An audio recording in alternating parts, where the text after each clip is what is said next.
မင်္ဂလာပါရှင်ယနေ့ကြားရောက်တဲ့အာဟာရဒါနာအလူကတော့ကွယ်လွန်သူနှစ်ဖက်မိဘများအားရည်စူး၍ USA နေဦးမောင်ဝင်းဒေါ်ဒေးစီမိသားစုမှလှူဒန်းပေးသွားတာဖြစ်ပါတယ်ရှင်ငါဟင်းဖြစ်ထမင်းတနက်စာအတွက်ကုန်ကြငွေ3သိန်းကျပ်ကိုလှူဒန်းပေးသွားပါတယ်တာရုပါရှင်ယခုပြုသမျှကုသိုလ်ကောင်းမှုအစုစုတို့ကိုကွယ်လွန်သူနှစ်ဖက်မိဘများလည်းရောက်ရဘဝမှာကြားနိုင်သိနိုင်မြင်နိုင်၍တာရုအနုမောဒနာခေါ်ဆိုနိုင်ပါစေယခုပြုသမျှကုသိုလ်ကောင်းမှုအစုစုရဖို့ပါကကြောင့်ကွယ်လွန်သူနှစ်ဖက်မိဘများလည်းကောင်းရာမွန်ရာမြင့်မြတ်ရာဘုံဘဝကိုရောက်ရှိပါစေရှင်ရည်စူးလူဒန်းပေးပါတော့ကြံရည်သူမိသားစုတွေလည်းကိုယ်စိတ်နှပြချမ်းသာချမ်းသာကြပါစေအနေရကင်းပေးရှင်ပါစေလောကီလောကုတ်တရားနှစ်ဖြာသောကောင်းကျိုးများကိုလည်းပုံမထမ်းရွက်နိုင်ပါစေဘဝအတိုင်းဉာဏ်ပညာကြီးမားခြင်း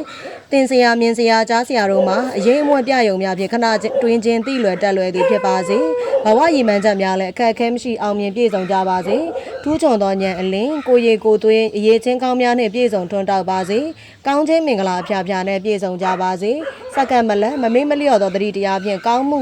များကိုလည်းစင်စက်မပြတ်လှူဒန်းနိုင်ကြသောပုဂ္ဂိုလ်ထူးများလည်းဖြစ်ကြပါစေရှင်စီးပွားလှလှပါများလည်းလူတိုင်းတာရရှိကြပါစေလို့ဆုတောင်းပေးလိုက်